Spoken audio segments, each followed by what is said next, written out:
अलग लक्षात तुम्ही सगळे खेळता, तुमचा खेळ आवडता आहे, परंतु तुम्ही कोणता खेळ खेळता? मारामारी खेळणे, धिंगाणा करणे, गडबड करणे, हे खेळ नाही.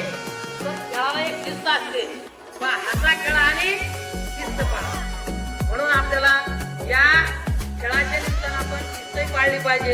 या खेळाची जी अवनती झाली आहे ती केवळ या मोबाईलमुळे झाली. समजलं का? तुम्ही सगळे मुलं या आता सरांनी सांगितलं, पाटील सरांनी आम्ही जुन्या काळामध्ये आट्यापाट्या खेळायचो, कबड्डी खेळायचो, खो खो खेळायचो. मैदानी खेळामध्ये आज मुलं कमी आहेत.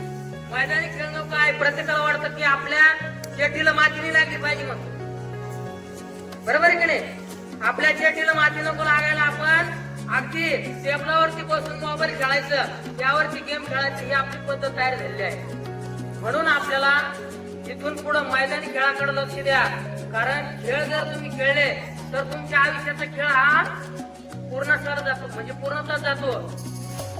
प्रत्येक आजार हे खेळाच्या मुळाशी जडलेले आहे.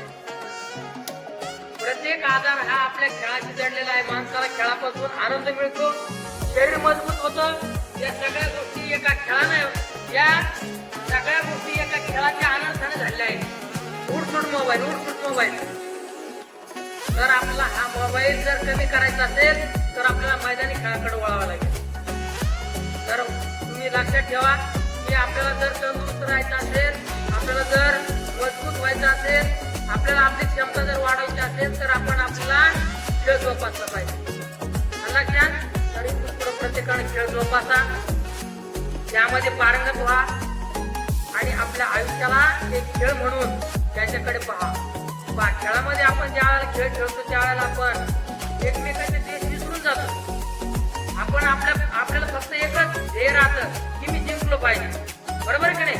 तर आयुष्य सुद्धा एक खेळच आहे, तो आपल्याला जिंकण्यासाठी आपल्याला अहोरात्र प्रयत्न करावा लागतो.